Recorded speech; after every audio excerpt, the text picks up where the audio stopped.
16 નવેમ્બરના રોજ રાષ્ટ્રીય પ્રેસ દિવસ ઉજવવામાં આવે છે. તેના ઉપલક્ષમાં આજ રોજ વડોદરા પ્રાદેશિક માહિતી નિયામક કચેરી દ્વારા વડોદરાના પત્રકાર મિત્રો માટે પત્રકારત્વ અને સામાજિક દાયિત્વ ઉપર સેમિનારનું આયોજન કરવામાં આવ્યું હતું, જેમાં મુખ્ય વક્તા તરીકે inspector general of police Vadodara range IG Sandeep Singh તેમજ મુખ્ય અતિથિ તરીકે જિલ્લા વિકાસ અધિકારી મમતા હિરપરા ખાસ ઉપસ્થિત રહ્યા હતા. વડોદરાના પત્રકારોની સરાહનીય કામગીરીને પણ બિરદાવવામાં આવી હતી. આ કાર્યક્રમ વડોદરાના જૂની કલેક્ટર કચેરી ખાતે યોજાયો હતો. વડોદરાના પત્રકાર મિત્રો માટે વિશેષ સેમિનારનું આયોજન પણ કરવામાં આવ્યું હતું. આ દિવસ ભારતીય પ્રેસની સ્વતંત્રતા અને જવાબદારીના સન્માન માટે ઉજવવામાં આવે છે. પ્રેસ એ લોકશાહીનો ચોથો સ્તંભ છે અને આ દિવસ મીડિયાની ભૂમિકા વિશે વિશેષ જાગૃતિ ફેલાવવાની તક આપે છે. આના દ્વારા પત્રકારત્વનું મહત્વ પણ સમજાવવામાં આવ્યું છે. બ્યુરો રિપોર્ટ TRC 24 કલાક અમદાવાદ. 16 નવેમ્બરના રોજ વડોદરા માહિતી ખાતા દ્વારા તમામ મીડિયાના મિત્રો સાથે પ્રેસની અગત્યતા બાબતે તેમજ લોકતંત્રમાં મીડિયાનો જે ફાળો છે તે બાબતે કાર્યક્રમમાં હાજરી આપી તમામ મીડિયાના મિત્રો સાથે મીડિયાની સકારાત્મક ભૂમિકા તેમજ તેમનો દેશના વિકાસમાં શું રોલ છે તે બાબતે ચર્ચા કરી.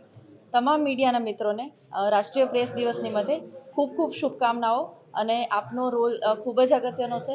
આપ આપના કાર્યમાં સારી એવી કામગીરી અને પ્રગતિ કરો તેવી તમામ મિત્રોને ખૂબ ખૂબ શુભકામનાઓ.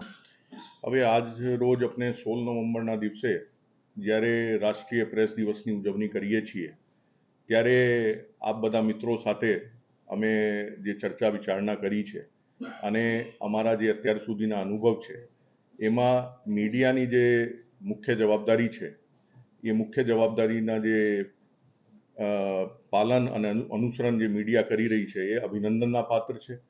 મીડિયા સમાજને સાચી વાસ્તવિકતા બતાવવાનું કામ જે કરી રહી છે, સાચી રિપોર્ટિંગ જે કરી રહી છે, એની સાથે સાથે જે મીડિયાની ફ્રીડમ છે, ફ્રીડમની સાથે જે એની પોતાની રેસ્પોન્સિબિલિટી છે, એ એથિકલ જર્નલિઝમના માધ્યમથી જે મીડિયા કરી રહી છે એ અભિનંદનના પાત્ર છે.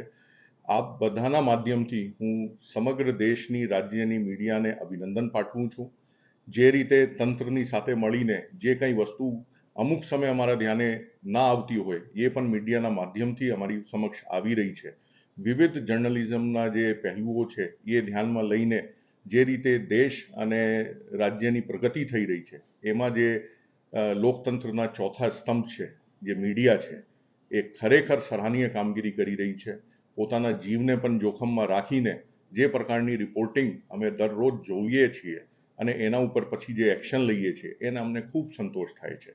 આવનાર વર્ષમાં પણ આપ લોકોના માધ્યમથી હું તમામ મીડિયા અમારા મિત્રોને એ આહ્વાન પણ કરું છું અને મને 100% ખાતરી છે કે જે રીતે અત્યાર સુધી એક મીડિયા સાચી રિપોર્ટિંગ કરતી આવી છે એ જ રીતે આવનાર વર્ષમાં પણ કરશે. એના પણ મને આશા પણ છે અને આપ લોકોને ફરીથી હું આ જે રાષ્ટ્રીય પ્રેસ દિવસ છે એની શુભેચ્છા પાઠવું.